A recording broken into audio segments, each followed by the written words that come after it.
Anim Vojo, Dagwagwekwe and Dijnakas, Shawanaga and Dingy, Toronto and Dinjaba, Ojibwe, Bayesian and Panamanian and Dao. Hello, my name is Destiny Ray, and I just introduced myself in my language.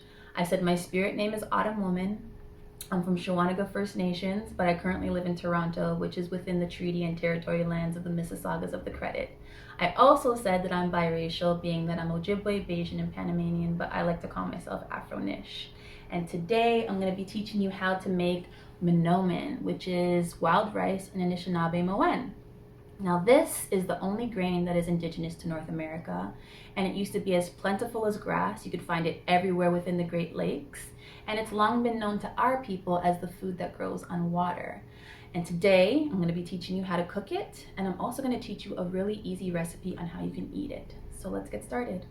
Fun fact, did you know that wild rice is actually a seed, and it's very time consuming to harvest? But we'll talk more about that later on. Let's get into the ingredients.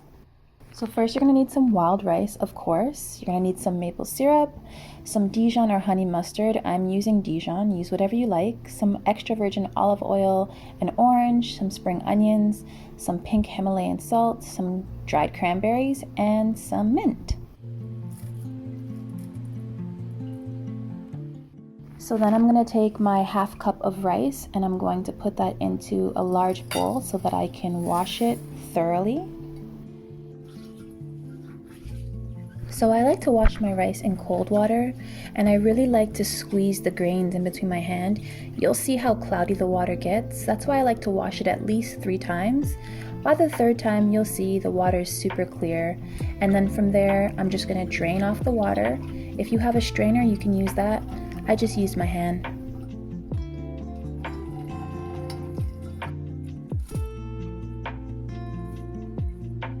Now some people like to soak their rice overnight. I'm not really a fan. I find that it makes the grains a little bit too soggy. So right after washing it, I'm just going to bring it straight to the pot.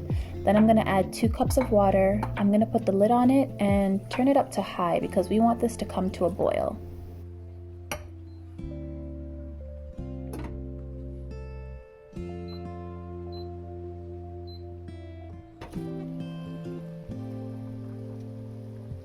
Once it's started to boil, I'm going to turn the temperature down to low, and then I'm going to set the timer for 40 minutes.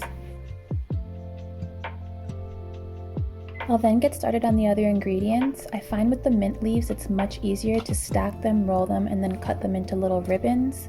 With the green onion, I'm just chopping them fairly small. I don't know if you like raw onions, but they're going to be raw, so at your own discretion, cut them as big as you like. Then I'll set them to the side. I'm going to zest the orange and squeeze half of the juice into a container I can mix in. Do about 4 tablespoons of olive oil, a squeeze of the mustard, and about half a teaspoon of the maple syrup. So you'll know your rice is cooked when most of the grains have puffed up. All of them don't need to be, but from there we're just going to drain off the water. Then I added it to a bowl and got ready to add my other ingredients. First I added the green onions and the mint. About 4 tablespoons of cranberries.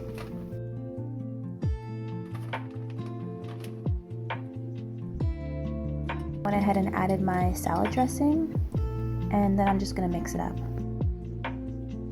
I gave it a taste, and for me it needed a little bit of salt and pepper.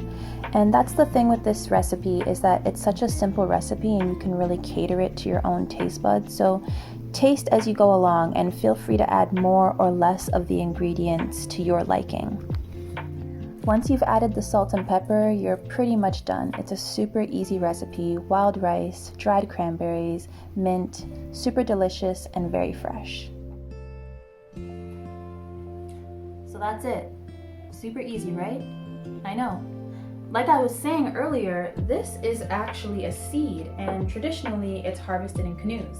The cool thing about it is that as those stalks are knocked into the canoe, some of those seeds would then fall back into the water, thus more stalks would grow.